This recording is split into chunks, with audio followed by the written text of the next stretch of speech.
Today we're working in beautiful city of Westminster, replacing existing AC unit and a gas furnace with dual fuel system, heat pump and gas furnace. This is existing outdoor condenser AC unit outside. This unit is from 1998, carrier unit, capacity is 4 tons, and we're going to replace it with heat pump condenser unit, inverter, whisper quiet. We're gonna put plastic pad, change service disconnect box, add surge protector, and also replace, of course, filter dryer. We're gonna put one inside by the coil, not outside where it's gonna rust and leak refrigerant over time. This is existing indoor unit, which is gas furnace and evaporative coil on top, located in the closet.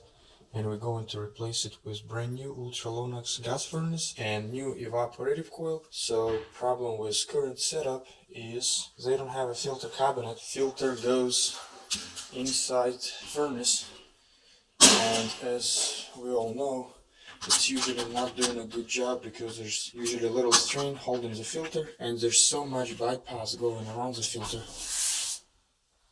And if you look at the blower motor, how much gas it has circulating. So we're going to add filter cabinet. And another most important part is that's the cavity under the furnace. It's all open walls. We can see studs. So this cavity have access to inside the walls, and it may suck in air from inside the walls and from the attic. So we want to seal return cavity with ductboard material to make it quieter and more efficient, and we want to make sure that new system doesn't get any, let's call it, fresh air intake. Also, existing setup doesn't have a secondary drain line or a water sensor. It's just capped, so if it ever leaks, it's gonna leak through the furnace. We also, of course, will add secondary water sensor. This is our nest thermostat, and right now it's set up for gas furnace and AC unit. And you can see the wiring: yellow 1 for compressor, G for fan, RC for power, common, and W1 for gas heater. So we'll need to change wiring so this thermostat can work as dual fuel setup. We are in the attic, and at this project we are also replacing supply planner, which is distribution box, because customers complaining that some areas are not getting as cold, as good airflow. This is how all ducts are connected, just with one zip tie.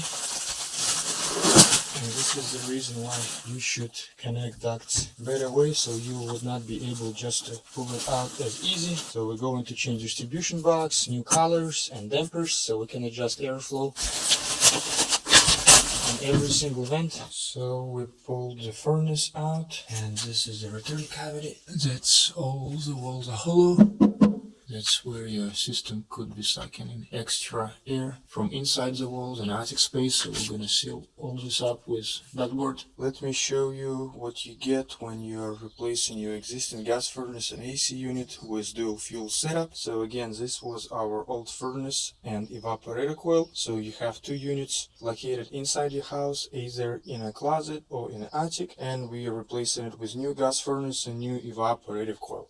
A new gas furnace is going to be manufactured by Allied Air, a LENNOX International company. So it's going to be much more efficient setup, because new furnaces in California are ultra low nox since 2019. So they all come with ECM blower motor, which is using half of the electricity of the old one. New evaporative coil is a lot larger than the old one, so it has a lot more surface area. That's why your AC unit or heat pump is way more efficient than the old one. The actual setup, so the coil is much larger than the old one, much taller. But if you notice that furnace is shorter, so that's why usually the overall setup is kind of the same height, maybe a little bit higher than the old one. Also, what we do, we add a filter cabinet, because old furnace had a filter inside the furnace, and this little metal string was holding it down, so there was a lot of bypass. You can still use 1-inch filters, but it's much better if you use filter cabinet that takes 2-inch filters because they have a lot more surface area. So usually those filter cabinets look like this. This is our basic setup. Again, it can take 2-inch filters and it can take 1-inch filters. But much better setup is when you use 4-inch filter cabinet, so it will have a 4-inch filter with a lot larger surface area. And these filters are usually MERV 13, and you can get even MERV 16 filters to fit in this box.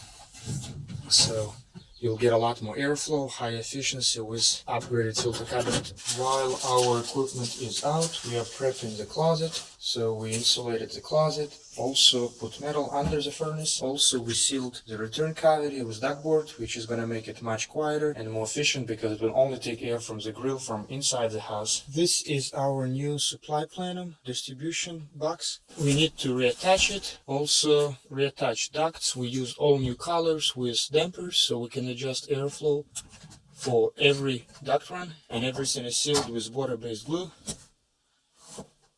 Indoor, outdoor, water-based duct sealant. Our supply plenum finished. We reconnected ductwork, insulated connections. Everything is sealed with water-based glue. We are working on connecting outdoor unit. We're using prefab copper flexible connections to make it easier. So this is our new indoor unit, new evaporative coil, new furnace with filter cabinet, 4-inch filter. We sealed the cavity under the furnace and put new return grill, also new gas connector, gas shutoff valve, sediment trap, proper drain with J-trap and at C, water sensor on a secondary drain line, and bi-flow filter dryer by the coil.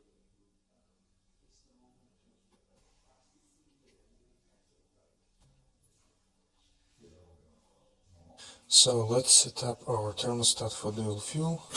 Now let's go to settings, equipment, dual fuel, use alternate, or you can set the temperature at which you want to run your heat pump. So if it's below 30, you're going to run heat pump, below 30 is going to be gas furnace.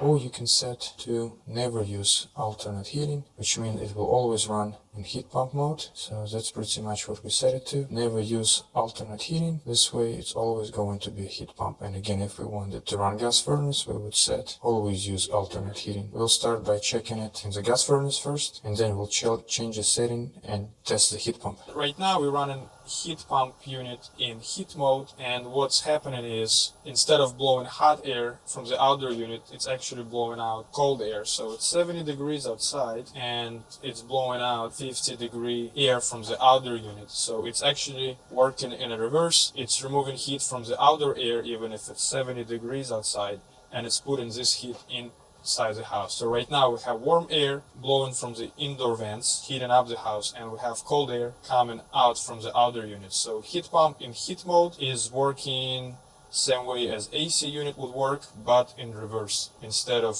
removing heat from the house, it's moving heat into the house. So right now you're pretty much running AC unit for the street because your outdoor unit is producing cold air. Right now we're running it in cool mode, so it's blowing warm air from outdoor unit and it's blowing cold air from indoor vents, meaning we are cooling the house and removing heat from the house. Every time you will run your heat pump unit in heat mode, you should be aware that you will have condensation water coming down from the outdoor unit in heat mode.